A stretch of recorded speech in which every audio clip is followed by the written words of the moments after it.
The 100th year event is a chance to celebrate the past while looking ahead to the future.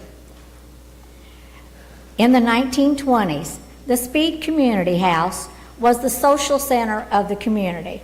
Community singing was a regular activity each Sunday evening. After singing all the old songs in the community songbook, they would turn to the hymn book for such old songs as The Church in the Wildwood. The people of Speed came from a variety of religious backgrounds, but no single group strong enough to organize a church on their own. One evening, when the group was enjoying such a hymn sing, someone asked, "Why don't we have a church in Speed?" Then came the question, what kind of church? The conversation led to, Speed has a community house, why not a community church? Mr. E.R. Gentry, the director of the community house, knew Reverend John M. McMillan, a Presbyterian minister from Louisville, who was very interested in interdenominational churches, and it was decided to invite him to meet with them. In March 1923, a second meeting was called with Reverend McMillan, and he outlined the steps to be taken to organize such a church. This morning, we are delighted to present a beloved hymn, Little Church in the Wildwood. This hymn holds a special place in the hearts of many and beautifully captures the spirit of our community. It was written by Dr. William S. Pitts, inspired by a little church he saw in the woods of Iowa. The lyrics and melody evokes a sense of peace, reminding us of the simple beauty of worship and fellowship. The lyrics for verses 1 and 4 have been included on the back of Pastor Ed's scripture sheet. We invite you to join with us now and sing along with us.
A committee was formed to find out who would be willing to support the church.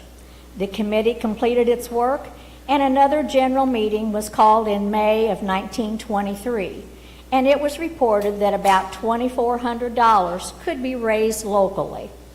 It was also decided to call on Mr. William S. Speed and advise him of the desire of the people for such a church and to solicit his support.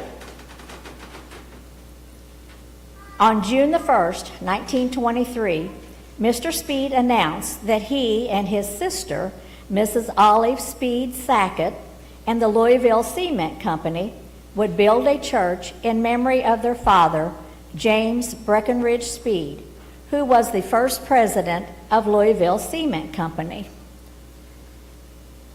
The new church was completed, and Reverend John McMillan was appointed as the pioneering pastor, igniting the flame of faith within the community. The grand inauguration and dedication took place on July the 6th, 1924. On March the 22nd, 1925, a baptismal service was held in the Muddy Fork of Silver Creek at the site of the old dam just below the cement plant. Louisville Cement Company built stairs down the steep bank and a platform out over the water. About 1,000 people lined the bank to see Reverend McMillan and Reverend Baylor baptize 61 new members. In 1927, Mr. Speed and his sister, Mrs. Olive Speed Sackett, gave the church a beautiful pipe organ as a memorial to their mother, Mrs. Cora Coffin Speed. It was dedicated on Mother's Day. Mrs. A.E. Snodgrass was the first regular church organist. After the fire, the original organ was replaced with a much larger Pilcher instrument donated by Dr. John Landon, a professor at the University of Kentucky.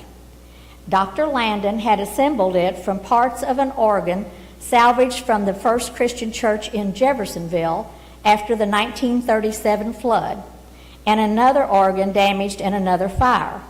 The first worship service in the reconstructed building was held on June the 24th, 1990. In November 1942, Reverend Roy Converse had 2 service honor roll plaques mounted on the wall, which listed the name of each member of the congregation in the armed forces. By the war's end, the 2 service honor roll plaques had a total of 87 names, including those of Corporal Arthur Trout and Sergeant Homer Couch, who were killed in action. In 1942, amidst the challenge of the war, the sanctuary of our church was adorned with timeless elegance and festive spirit. In June 1952, Reverend Peter Millett presided over the dedication of the Baylor Memorial stained glass window. The window was designed and executed by Rambosch Decorating Company of New York City. The window's tall central panel is a full-length picture of Jesus in a pleading mood, underscored by the inscription, "I am the way, the truth, and the life." The beautiful stained glass window, a testament to craftsmanship and devotion, was erected by associates, friends, and members of the family of H.D. Baylor. The vibrant hues illuminate our sanctuary, symbolizing the enduring bonds of community and faith that unite us all. In 1954, a fellowship with the Tashikawa Church in Japan was established. A $1,500 gift was given to them to help complete the church. Reverend Iguchi and his wife, Reverend Hana Iguchi, were co-pastors of Speed Church's Fellowship of Tashikawa in Tokyo, Japan. A collection of some of the gifts received from them is on display in the history room. In 1986, planning began for the Fellowship Hall on the large vacant tract at the corner of Highway 31 and Maryland Street. In 1985, the church inherited the bulk of the estate of James and Moselle Carlisle, both longtime members of the church. In October 1987, the congregation approved the construction of the 7,500 square foot building, and it was dedicated in May of 1988. The first floor meeting room was designated the Carlisle Room in memory of Jim and Moselle Carlisle. On the evening of April the 28th, 1989, Fire destroyed the sanctuary, including the organ and the south wing of the church.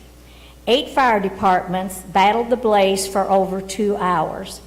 The fire was a devastating emotional blow, but in the midst of grief, members of the congregation and friends from the community rallied to salvage the pews, hymnals, pianos, and office equipment. On June the 25th, 1989, the congregation voted overwhelmingly to rebuild the church. Worship services and other activities continued as usual in the fellowship hall. During the months and years that followed the 1989 fire, the opaque windows in the church were replaced with stained glass windows donated by families in memory or honor of members of the church. These new windows employ traditional Christological and liturgical symbols that depict various expressions of the Christian faith. The stained glass windows start at the upper floor nursery, extend down the hall, through the sanctuary, into the vestibule, and into the hall to the right of the sanctuary. Brass plates are on the side of each window to identify memorial names and donors. Additionally, a frame in each window explains its meaning and representation. The Speed Community Store was located in the southwest corner of Highway 31 and Indiana Avenue in Speed Park. The Louisville Cement Company owned the building and leased it to Glenn Johnson, who ran a grocery store there until 1966, at which time the grocery store was moved into the old gym in the Speed Community House. A candy case from the Speed store now serves as a cherished vessel for holding an array of sacred and collectible items. Once filled with colorful candies, it now holds the church's It now holds the church's treasured trophies, communion plates, Bibles, and other revered articles. Its glass panels, once showcasing sugary delights, now offer a glimpse into the spiritual treasures that bind the church community together. Many years ago, the Dorsey family graciously donated our carillon, which is in the vestibule. It is a digital chime system that sounds daily at 12 noon, enriching the community with its musical tones. In 1995, Al and Penny Nelson were hired as youth directors. Al's renowned skill in stone carving led him to donate a sculpture displayed in the vestibule. The scripture embodies the spirit of "Lift up your hands in the sanctuary and bless the Lord," reflecting Al Nelson's artistic vision and devotion. In 1999, several ladies of our congregation began a project as part of our 75th anniversary celebration. The ladies made 4 quilts, which reflect many events and faces of our church history. The quilts hang in the history room and were dedicated in October 1999. The 4 quilts represent the seasons of the year. Each church picture in the center of the hangings is a picture of a different season: winter, spring, summer, and fall. Honoring our past ministers, join us in celebrating a century of dedication and service. This wall pays tribute to all the past ministers who have guided and enriched our church community throughout the years. We are pleased to announce the completion of our church renovation this past year, which included replacing our cherished 100-year-old weather vane with a new one. It now hangs on a wall in the history room. As we bid farewell to the old and welcome the new, let us continue to cherish the memories and embrace the promise of continued guidance in the years ahead. You were provided a handout that serves as a self-guided tour, offering detailed insights into our church's rich history. This handout includes key historical events, important milestones, and significant artifacts. Please feel free to explore at your own pace and learn more about our cherished past. If anyone has any questions, you can reach out to Lana, Rita, Becky, or myself, Sandy.